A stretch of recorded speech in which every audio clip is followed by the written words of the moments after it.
భావ మమతల భావ కవితలి శుభలేఖలు కావాలి, బ్రహ్మ కలిపిన జన్మముడులకు సుముహూర్తం రావాలి.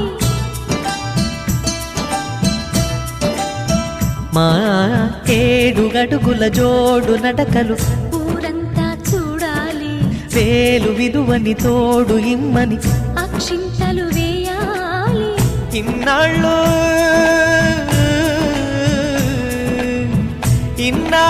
ఎదురు చూసే ఆశల రాజ్యంలో రాణిని తీసుకువచ్చే కళకళ కనబడగా గుండె గూటికి పండుగొచ్చింది, పండు వెన్నెల పంచుతుంది. మబ్బుల్లో జాబిల్లి ముంగిట్లో దిగుతుంది, నా ఇంట్లో దీపం పెడుతుంది.